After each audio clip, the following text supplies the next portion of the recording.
Good evening everyone. আপনারা সবাই কেমন আছেন? আশা করছি আপনারা সবাই খুব ভালো আছেন। আমিও ভালো আছি। আমার নতুন একটা ব্লগে সবাইকে জানাই স্বাগত। আজকের ব্লগটা কিন্তু আমি এখন থেকেই শুরু করছি। সন্ধ্যেবেলায় আজকে ভাবছি একটু চিড়ে মটরশুঁটি দিয়ে একটা ভাজবো।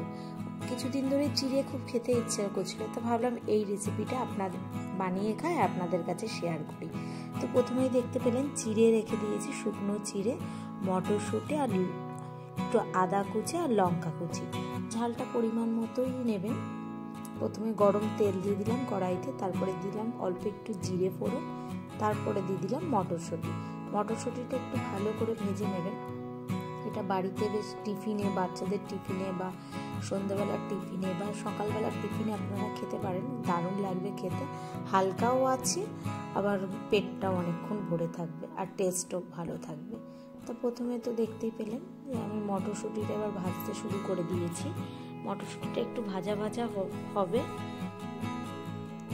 যেহেতু মটরশুঁটিটা কোনো বয়েল বা কোনো কিছুই করি, পুরোটাই ভাজার উপর দিয়েই যাবে। আর ওইদিকে চিড়েটা কিন্তু কোনো কিছু ধুইও নি বা কোনো কিছু করিও নি, এমনি নর্মাল চিড়ে, শুকনো চিড়েই রেখেছি। এবার মটরশুঁটিটার মধ্যে একটু নুন দিয়ে দিলাম। নুনটা দিয়ে এবার ভালো করে মটরশুঁটিটা ভালো করে নাড়িয়ে নেবেন।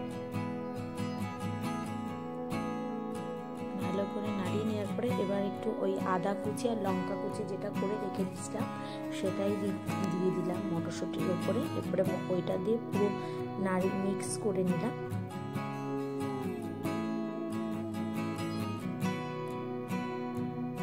বেশ 5 মিনিটের মধ্যে 10 মিনিটের মধ্যে এই রেসিপিটা 5 থেকে 10 মিনিটের মধ্যে এই রেসিপিটা হয়ে যায়। আপনারা টাইমও লাগবে না, বেশ ভালো টেস্টও পাবেন। এই রেসিপিটা অবশ্যই বাড়িতে রান্না করে খাবেন, খুব ভালো লাগবে খেলে। তারপরে একটু জিরের গুঁড়ো দিয়ে দিলাম।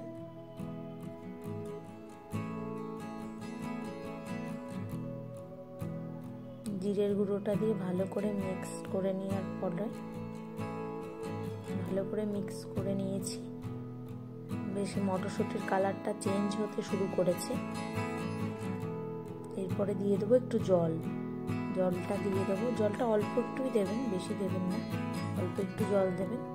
দিয়ে একটা ঢাকনা দিয়ে 5 মিনিট ঢেকে রাখবেন, যাতে মটরশুঁটিটা ভালো করে বয়েল হয়ে যায়।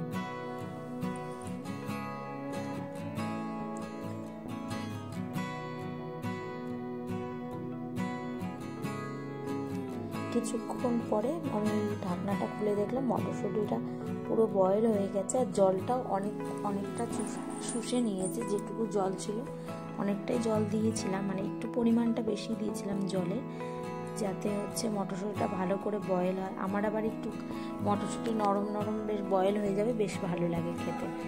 তা দেখুন ভালো করে বয়েল হয়েও গেছে, আর জলটা অল্প একটু আছে। ওই জলের মধ্যে আমি যে চিড়েটা আছে না, যে শুকনো চিড়ে, ওই শুকনো চিড়েটা এর মধ্যে দিয়ে দেবো।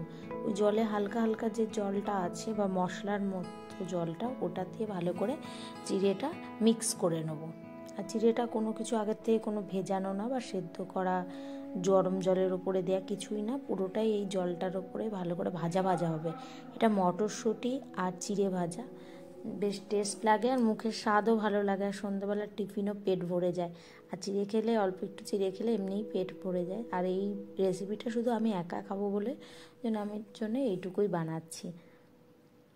আপনারা যতজন খাবে সেই অনুযায়ী আপনারা চিড়ে আর মটরশুঁটির পরিমাণটা দেবেন।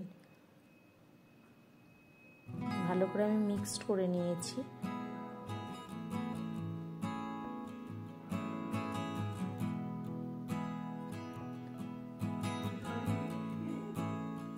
ভালো করে মিক্সড করা হয়ে গেছে, একটু লাল লাল করে ভেজে নেবেন।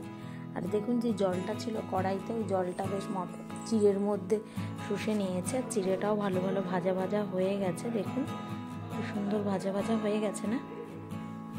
তো এবার আমি নামিয়ে ফেলবো, আর ভাজবো না। আর ঝালের পরিমাণটা একটু বেশিই দেবেন, তাহলে ভালো টেস্ট পাবেন।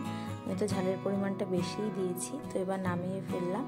তো দেখুন আমার চিড়ে দিয়ে মটরশুঁটি ভাজাটা কেমন লাগলো। আজকের রান্নার রেসিপিটা কেমন লাগলো সেটা কমেন্ট করে জানাবেন।